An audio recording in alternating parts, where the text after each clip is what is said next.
নমস্কার, পিঙ্কিস ব্লগে সবাইকে স্বাগত। আশা করি আপনারা সবাই ভালো আছেন, আমিও ভালো আছি। তো আজকে বাইরেটা দেখুন, খুবই রোদ হয়েছে বাইরে। যে দেখতে পাচ্ছেন বাইরে খুবই রোদ হয়েছে আজকে। আজকে তো স্পেশাল দিন, আজকে সরস্বতী পুজো। আরও অনেক স্পেশাল দিন আছে। একটা হচ্ছে আজকে হচ্ছে স্পেশাল দিন, আজকে হচ্ছে সরস্বতী পুজো। কিন্তু এখানে তো সরস্বতী পুজো হয় না, বোঝাই যাচ্ছে না যে আজকে সরস্বতী পুজো বলে। কারণ এখান তো স্কুলগুলো তো সবই মুসলিমদের, আর স্কুলগুলো তো এমনিতে 3 মাস ছুটি থাকে, সেটাও তো বোঝা যায় না। যাই হোক, আজকে একটা স্পেশাল দিন হচ্ছে আজকে ভ্যালেন্টাইন্স ডে, তাই না? আজকে যখন বিশ্বজুড়ে ভ্যালেন্টাইন্স ডে অনেক জায়গায় পালন করছে, আর কোথাও না কোথাও আজকে ওই সব বীর সন্তানদের বাবা মারা হয়তো নীরবে চোখে জল ফেলছে। কারণ আজ থেকে 5 বছর আগে 2019 সালে 14ই ফেব্রুয়ারি সকাল 3:30 যখন 40 জন বীর সেনারা প্রাণ ত্যাগ করেছিলেন, তাই না? তো আজকে দেখুন আপনাদের তার আগে আর একটা জিনিস দেখাই। তো দেখুন, এই যে দেখতে পাচ্ছেন, এটা সিনটেক্স মানে ড্রামে জল থাকে আমাদের। এই যে দেখুন কীভাবে জমাট বেঁধেছে, দেখতে পাচ্ছেন? এটা দেখানোর একটাই কারণ বলবো, এত ঠান্ডার মধ্যে যখন আমরা রুমের ভেতরে হিটার চালিয়ে কম্বল মুড়ি দিয়ে শুয়ে থাকি, বা আমরা বুখারে জ্বালিয়ে বসে থাকি, তখন ভাবুন তো ওই সব সেনাবাহিনীরা তখন আমাদের জন্য রাতের পর রাত জেগে বর্ডারের পাশে এত ঠান্ডার মাঝেও আমাদের জন্য গার্ড দিয়ে থাকে।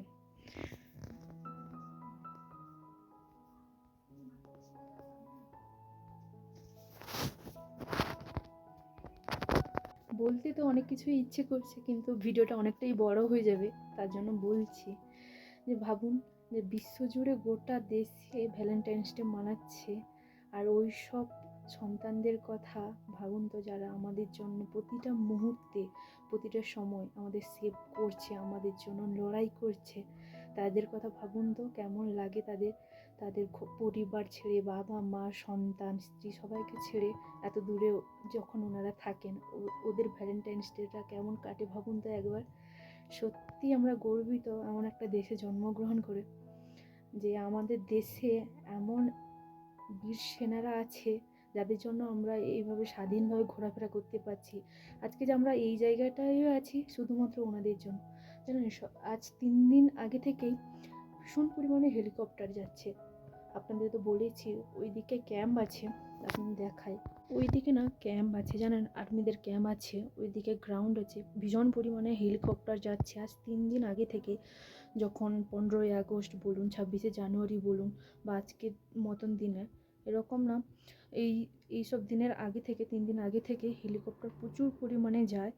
কারণ আমার মনে হয়, আমার ব্যক্তিগত মনে হয় যে এই সময়টায় মনে হয় অনেক পরিমাণ টেররিস্ট হামলা হয় বা জঙ্গিরা ঢুকে পড়ে, তার জন্য মনে হয় 3 দিন আগে থেকে তারা নাকাবন্দি করে, তারা এখানে ওখানে যায় দেখতে, চেকিং করতে, আমার সেটাই মনে হয়। যাই হোক, আমরা তো তবুও রুমের ভেতরে থাকি কম্বল মুড়ি দিয়ে, কিন্তু ওনারা ভাবুন তো এত ঠান্ডার মধ্যে ওনারা এক জায়গায় দাঁড়িয়ে থাকে বর্ডারের পাশে আমাদের শুধু রক্ষা করার জন্য। এত ঠান্ডার মাঝেও মাইনাস, এখানে যারা হয়তো ঘুরতে এসছেন তারা জানবেন এখানে কতটা পরিমাণ ঠান্ডা। মাইনাসে চলে যখন, তখন ওরা না বাইরে থাকে সারাক্ষণ।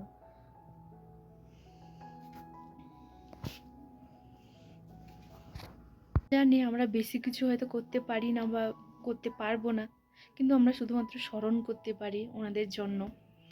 সত্যি আজকের দিনে যে ব্ল্যাক ডে, 40 জন বীর সন্তানদের হারিয়েছিলেন আমাদের ভারত, সত্যি অনেকটাই খারাপ লাগে। আর আমরা অনেকে দেখেছি সিনেমা মুভিতে যে অনেক হিরোরা মরে যায় আবার জীবিত হয়ে ওঠে, কিন্তু এইসব হিরোরা না একবার চলে গেলে কিন্তু কোনোদিন ফিরে আসে না। এদের যে আত্মত্যাগ, এদের যে স্যাক্রিফাইস, সত্যি অনেকটা বড়। মানে আমরা হয়তো এরকম পারবো না। আপনারা ভাবুন তো, আমরা যখন কোথাও বেরোই বা কোথাও যাই, আমাদের বাবা মা সবসময় ফোন করতে থাকে, কোথায় আছিস, কী করছিস, এতক্ষণ আসিস না কেন। কিন্তু ওনাদের কথা ভাবুন তো, ওনাদের বাবা মার কতটা কষ্ট হয় যখন দিনের পর দিন কোনো মিশনে যায়, তখন তো ফোনে কথা বলতে পারে না। 16 দিন 17 দিন পর হয়তো ফোনে কথা বলতে পারে, নেটওয়ার্ক থাকে না, সেই সব বাবা মাদের কথা ভাবুন একবার, কেমন লাগে ওইসব বাবা মাদের।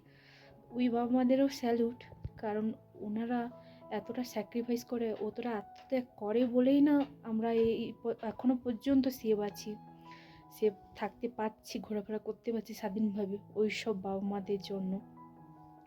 আমাদের বাবা মা হয়তো এতটা স্যাক্রিফাইস করতে পারবে না। আমরা একটু বাইরে বেরোলে অনেকবার প্রশ্ন আসে, অনেক কিছু জিজ্ঞাসা করে, কোথায় গেছিস, কী করছিস, এতক্ষণ আসছিস না কেন।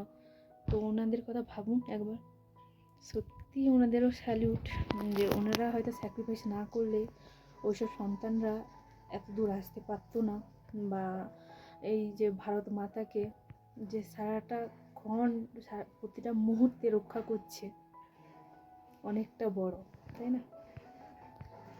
তো যাই হোক, অনেক কিছু বলছি, কিন্তু সত্যি কথা বলতে এই জায়গা না এলে না অনেক কিছু হয়তো জানতে পারতাম না। কেন বলছি, আমি একটা উদাহরণ দিচ্ছি, আমি যেটা দেখেছি সেটাই বলছি।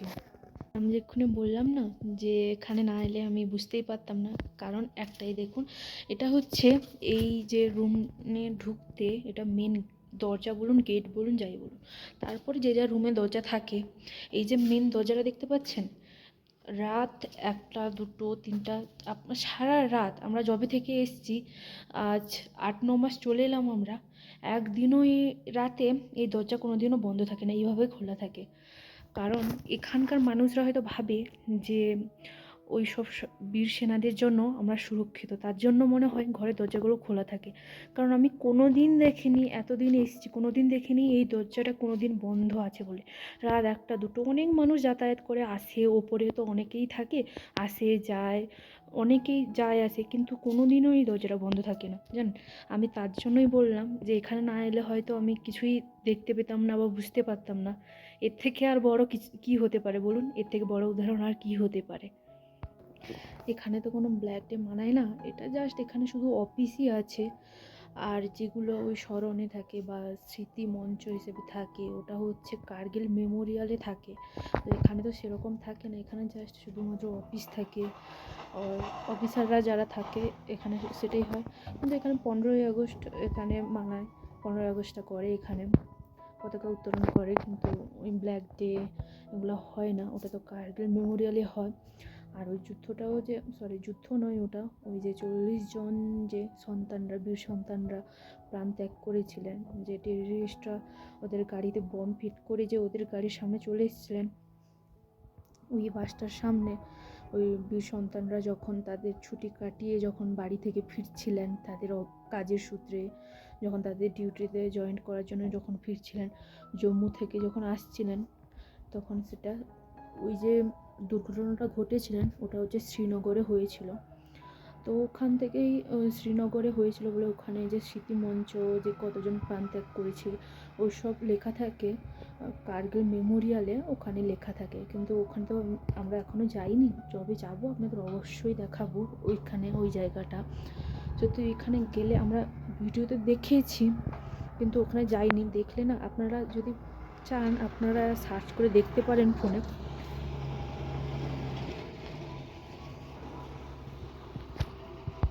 জানেন, আমরা যখন এসছিলাম বাড়ি থেকে, তখন ওই শ্রীনগরে আমরা শুনেছি যে শ্রীনগরে টেররিস্ট হামলা হয়, তার জন্য না আমরা যখন এসছিলাম অনেকটাই রাত হয়ে গেছিলো, প্রায় তখন 2টো 3টা বেজে গেছিলো, গাড়িতে তো এসছিলাম আমরা।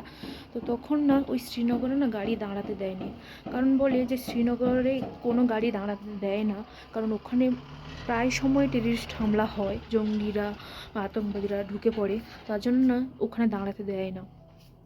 আর জম্মু থেকে এখানে আসতে প্রায় 1 দিন লাগে, 12 ঘন্টার রাস্তা এখানে আসতে, অনেকটাই রাস্তা জম্মু থেকে এখানে আসতে।